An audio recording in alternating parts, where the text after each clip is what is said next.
अब और कितना पिएंगे आप?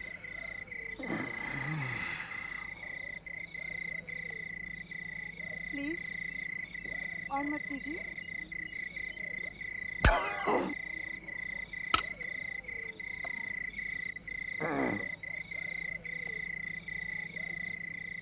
विमला, क्या मैं इतना बुरा आदमी हूं?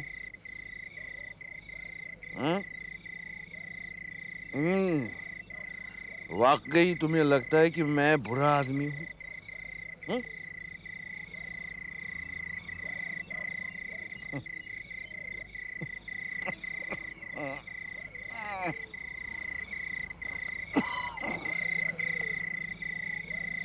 विमला, विमला, तुम्हें याद है हम पहली बार जब जब यहाँ आए थे तो क्या हैसियत थी हमारी? ये छोटा सा घर, 2 कुर्सी, एक खाट, पानी टपकता था, पानी टपकता था। याद है तुम्हें? लेकिन अचानक ये सब कैसे बदल गया? अचानक इतने सारे पैसे कहां से आ गए? पूछो क्यों? कैसे आ गए? रोमा की वजह से।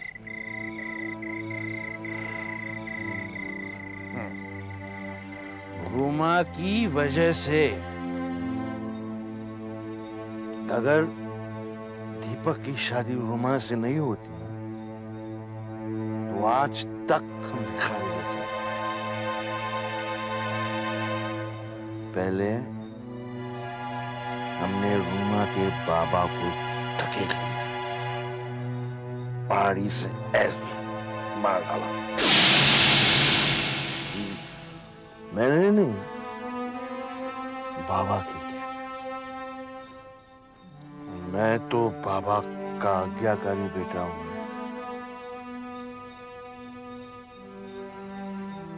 उसके बाद हमने रोमा को गला दबाकर मार डाला। मैंने बाबा के क्या? मैं तो बाबा का आज्ञाकारी बेटा हूं।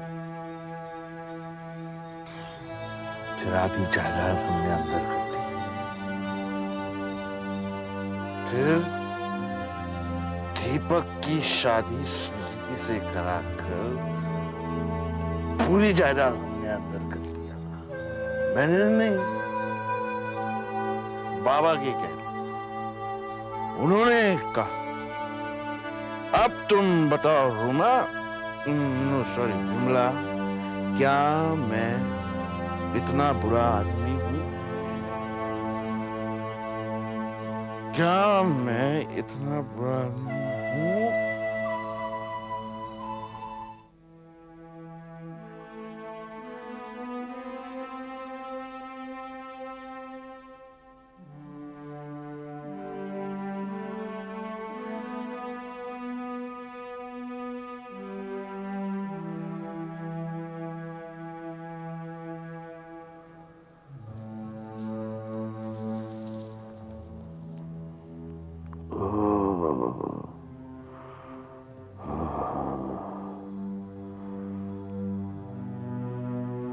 विमला, जल्दी से चाय दे दो।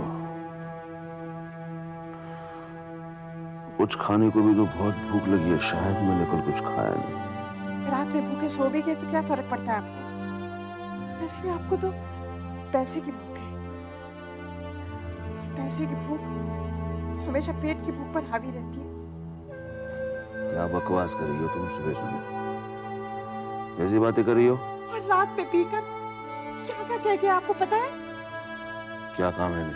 किस तरह आपने रोमा के पिता को मारा, किस तरह रोमा को मारा। आपने और पिताजी ने बैनर्जी खानदान की सारी दौलत को लूट लिया। अच्छा ही हुआ दीपक उस मेरे घर छोड़ के चले गए। तो तुम भी चले जाओ यहाँ से। चिल्ला कर कह दो दुनिया से कि मैं खूनी मैं हूँ। इत्तला कर दो पुलिस वालों को मैं खूनी हूँ। जाओ जाओ यहाँ से जाओ, कोई नहीं चाहिए मुझे यहाँ। जाओ। आपको तो पता है मैं आपको छोड़ के कहीं नहीं जा सकती। एक पत्नी होने का फर्ज निभा रही हूं मैं।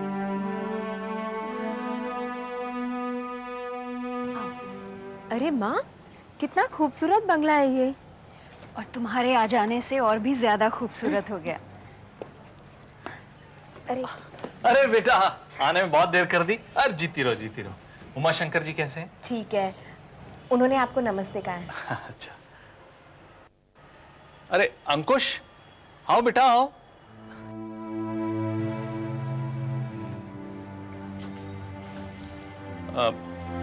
बेटा, नंदा को कमरे में लेके जाओ।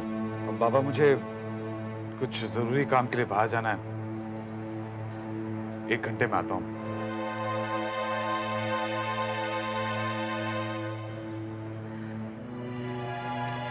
नंदा, तुम्हारा कमरा ऊपर है, तुम जाओ।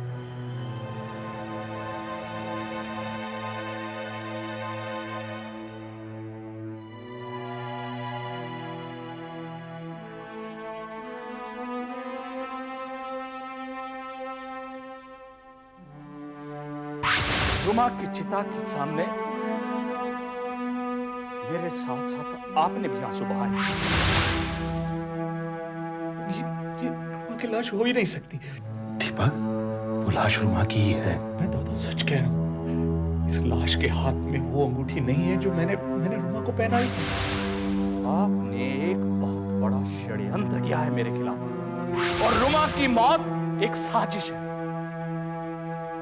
और मैं इसका पर्दाफाश करके रहूंगा दादा। और मैं इसका पर्दाफाश करके रहूंगा दादा।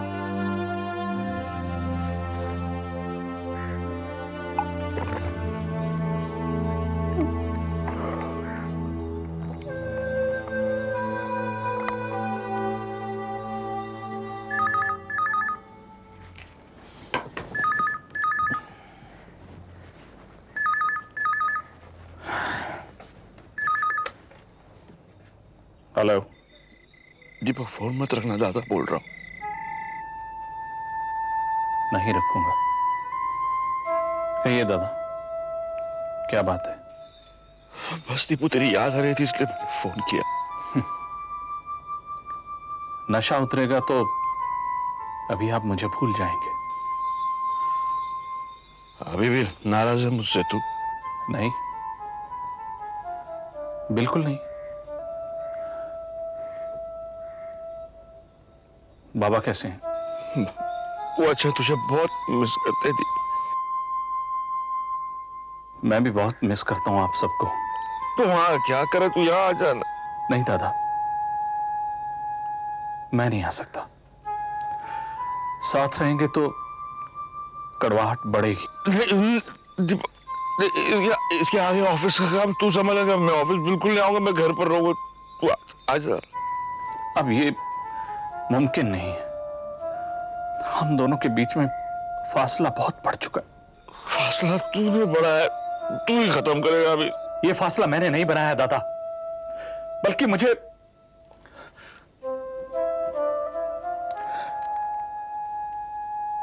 दादा, रात बहुत हो गई है। अब और मत पीछेगा। Good night.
अब भी नाराज हो मुझसे?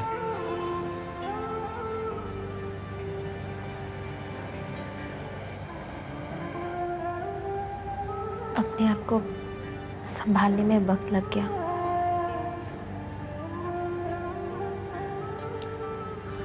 आई एम सॉरी, मेरी वजह से तुम्हें बहुत तकलीफ हुई है। सॉरी तो मुझे कहना चाहिए, तकलीफ मैंने आपको पहुंचाई है। वो दोष तुम्हारा नहीं है। अगर तुम्हारी जगह कोई और होता तो वो भी इसी तरह रिएक्ट करता।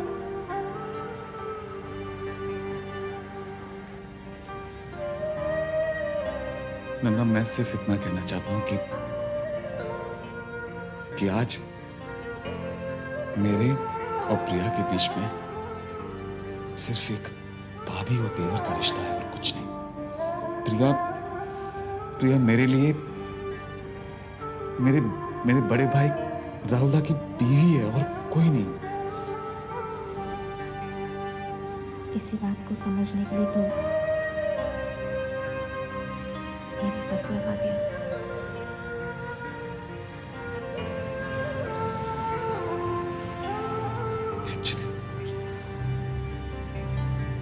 सारी गलती मेरी है,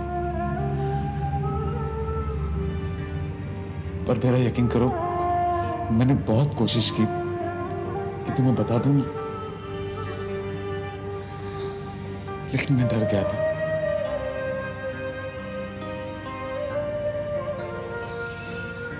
मुझे लगा था कि तुम कभी वापस लौट कर नहीं आओगी,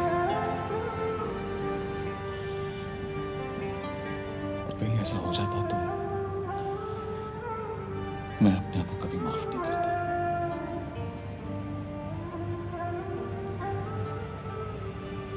इतना प्यार करते हो मुझसे?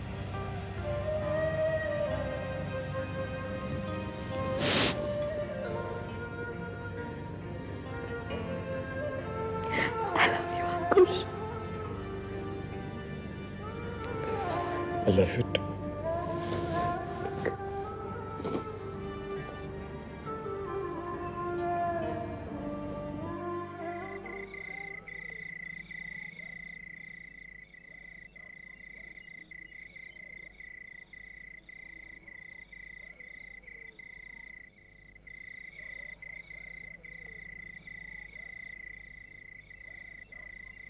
मैं कल ही जाके दीपक से बात करूंगी, उसे समझाऊंगी। नहीं विमला, तुम नहीं जाओगी। वो अपनी मर्जी से घर छोड़कर चले गए हैं, अपनी ही मर्जी से उन्हें आना होगा। लेकिन गलतफहमियां तो दूर की जा सकती है ना। विमला, दीपक जिस बात को लेकर नाराज है वो गलतफहमी नहीं है, हकीकत है। कालिदास जिंदा है और मैंने उसे रूमा के बारे में कभी नहीं पूछा। ये बात तो अभी तक सिर्फ दीपक और स्मृति तक ही सीमित थे। कल अगर बच्चों को पता चल गया तो उसी डर ने मुझे खोखला कर दिया है विमला। विमला, आज तुम्हें एक वादा करना होगा। कैसा वादा?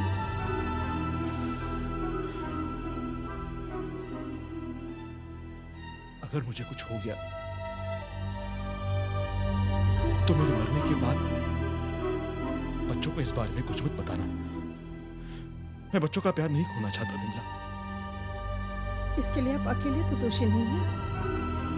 इस बात के असली भागीदार तो उसी बात का डर है मुझे विमला। कम से कम मेरे साथ तुम तो, लेकिन बाबा अकेले हैं। विमला, उन्हें इस बात का पता नहीं चलना चाहिए कि तुम सब कुछ जानती हो, वरना वो आपको प्रायश्चित करना होगा। आप अगर अपने आप को कानून के हवाले कर देंगे तो मुझे बहुत खुशी होगी। नहीं विमला, अब उसके लिए वक्त नहीं है। अब सारी रातें इसी तरह जागना होगा।